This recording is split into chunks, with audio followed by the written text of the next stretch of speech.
మీ car కి best ceramic coating premier care Apexer car detailing studio for contact.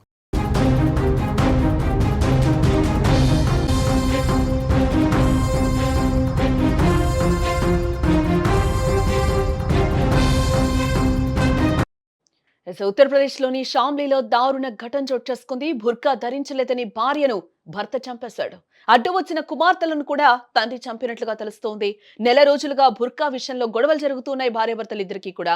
భార్య కూతురుపై తుపాకీతో కాల్పులు జరిపాడు తండ్రి. చిన్న కూతురుని గొంతు నిలిమి హత్య చేశాడు. సెప్టిక్ ట్యాంక్ గొయ్యలో పూడ్చేశాడు ఆ తండ్రి. కొంతమందికి జీవితం కంటే మతమే ముఖ్యమైపోయింది. ఆచారాల పేరుతో కన్నవారిని కట్టుకున్న వారిని కడతీర్చేందుకు కూడా వెనకాటం లేదు.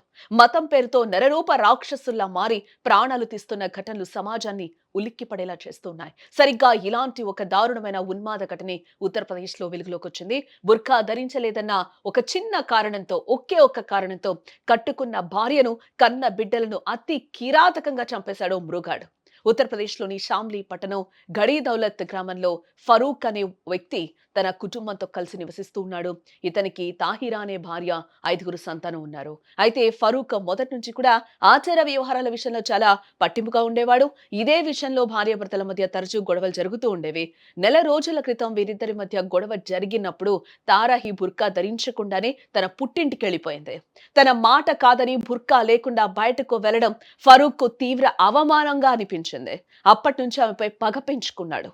ఎలాగైనా ఆమెను ప్రాణాలతో ఉంచకూడదని ఒక భయంకరమైన ప్లాన్ వేశాడు. ఈ నెల 10వ తేదీన తన కిరాతక పథకాన్ని అమలు చేశాడు. ఇంట్లో ఉన్న 5గురు పిల్లల్లో 3గురిని వారి తాతయ్య ఇంటికి పంపించేశాడు. ఆ రాత్రి ఇంట్లో భార్య తాహిరా, 2 కుమార్తెలు అఫ్రీన్, సారిన్ మాత్రమే ఉన్నారు. అందరూ నిద్రపోతున్న సమయంలో తాహిరాను టీ కావాలని అడిగాడు. ఆమె ఏమరపాటుగా వంటింట్లోకి వెళ్లగానే తన వెంట తెచ్చుకున్న తుపాకీతో ఆమెపై కాల్పులు జరిపాడు. ఒక్కసారిగా కాల్పుల శబ్దం విని గాఢ నిద్రలో ఉన్న పెద్ద కుమార్తె అఫ్రీన్ ఒక్కసారిగా ఉలిక్కిపడి లేచింది.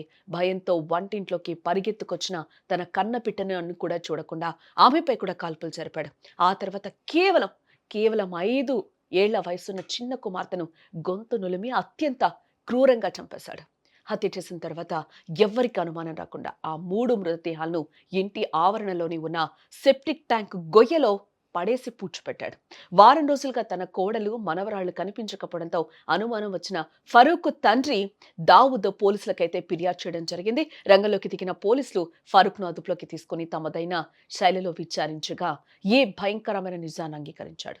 ప్రస్తుతం పోలీసులు మృతదేహాలను వెలికి తీసి నిందితుడిపై కేసు నమోదు చేసి దర్యాప్తు చేస్తూ ఉన్నారు.